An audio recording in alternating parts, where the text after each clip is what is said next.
In a weird way, I always feel close. I'm always confident that I'm there. Last week, especially on Sunday, was very nice. Jon Rahm's current standoff with the DP World Tour has become one of the most gripping dramas in modern golf, a conflict that reaches far beyond simple fines and into the heart of the sport's shifting power structure. Only months ago, Rahm was celebrated as a European hero after helping secure victory at Bethpage, reaffirming his status as one of the Ryder Cup's emotional pillars. Yet now he stands on the brink of being permanently barred from the very event that has defined so much of his identity and legacy. The source of this turmoil is the more than $1.3 million in accumulated fines he refuses to pay penalties issued after his high-profile move to the Saudi-backed LIV Golf, a decision that fractured the golfing world and forced players to choose sides in an escalating rivalry.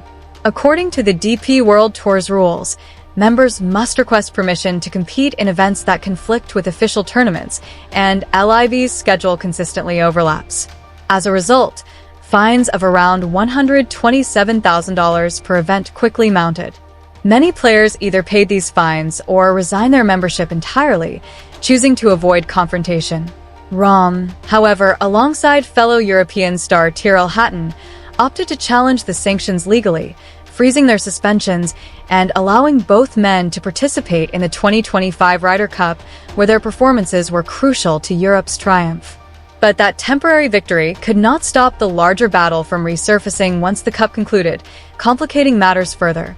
The DP World Tour rejected a collective payment proposal from LIV meant to cover all player fines, making it clear that the issue was no longer about financial restitution but about establishing authority and enforcing accountability.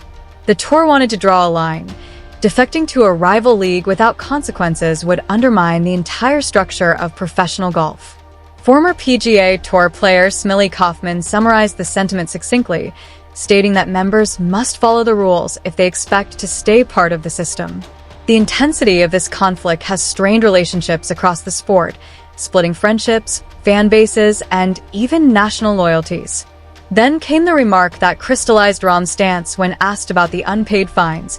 He casually said he had completely forgotten about it, a comment that revealed not carelessness, but a deliberate refusal to acknowledge pressure from the tour. With a contract reportedly worth hundreds of millions from LIV, Rahm has achieved a level of financial independence that renders the fines insignificant in material terms. Yet the principle behind paying them a requirement he views as restrictive and outdated remains unacceptable to him. He sees himself as an independent athlete with a right to compete wherever his talent is valued, a perspective increasingly common in the modern sports economy, but fundamentally incompatible with the traditional membership structures of the PGA and DP World Tours. The DP World Tour's insistence that he pay personally, combined with their rejection of LIV's settlement offer, shows they are determined to preserve their authority and the precedent that members cannot engage in competing events without consequence. Meanwhile, Rahm's unwavering defiance reflects a broader shift toward player autonomy and the belief that athletes should not be bound by exclusive tour contracts in a rapidly evolving marketplace. With both sides entrenched, the standoff has reached a boiling point, and the ramifications are enormous. The future of one of Europe's greatest golfing icons in the sport's most prestigious team competition now hangs by a thread, and the outcome could reshape not only Rahm's career, but also the landscape of global professional golf for years to come. The conflict between Jon Rahm and the DP World Tour has evolved far beyond a financial dispute.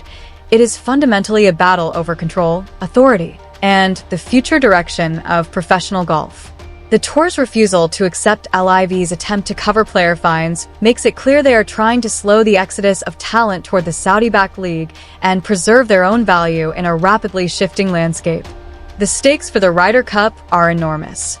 If Rahm loses his DP World Tour membership, he would, under current rules, be ineligible for the 2027 Ryder Cup at Otterham Manor in Ireland, a devastating blow to Team Europe. Rahm is not simply another elite golfer. He is a leader, an emotional spark, and a consistent point-gathering force whose partnership with Tyrrell Hatton has produced some of Europe's most memorable recent moments. His absence would not only weaken Europe's competitive chances, but also raise uncomfortable questions about the credibility of the event itself. Can it truly remain a clash between the best of Europe and the United States if politics prevent some of Europe's top players from participating? Fans, sponsors, broadcasters, and organizers are increasingly forced to confront whether tradition is worth compromising the quality and integrity of competition. Amid the escalating tension, Rahm has chosen to step back, announcing a 4-month break from the DP World Tour after a season in which, despite 12 top 10 finishes, he failed to secure a single individual victory for the first time since 2016. His next confirmed appearance will be at the 2026 LIV Golf season opener in Riyadh, a break that may serve both as personal reset and tactical pressure on the DP World Tour, which now must operate without one of its biggest stars. With the golf world watching, the central question becomes, who will blink first? Will Rahm ultimately decide that preserving his Ryder Cup legacy is worth paying the fines? Or will the DP World Tour, facing mounting pressure from fans, sponsors, and players, adapt its rules and find a compromise? As the excitement of the 2025 Ryder Cup fades, Rahm's future feels more uncertain than ever, and the decision he makes will influence not only his own career trajectory, but potentially redefine the relationship between traditional tours and LIV Golf. With the 2027 Ryder Cup at Otteray Manor looming, the idea of a European team without its Spanish talisman is almost unimaginable. Whether he chooses to pay the fines and secure his place in Ryder Cup history, or stand firm on principle and risk watching the event from the sidelines, the outcome will echo throughout the sport. This is no longer a simple disagreement about money. It is a fight for the soul of professional golf. Rahm has made his position clear. Now the DP World Tour must decide how they respond. The entire world is watching as the legacy of one of his generation's greatest players hangs in the balance.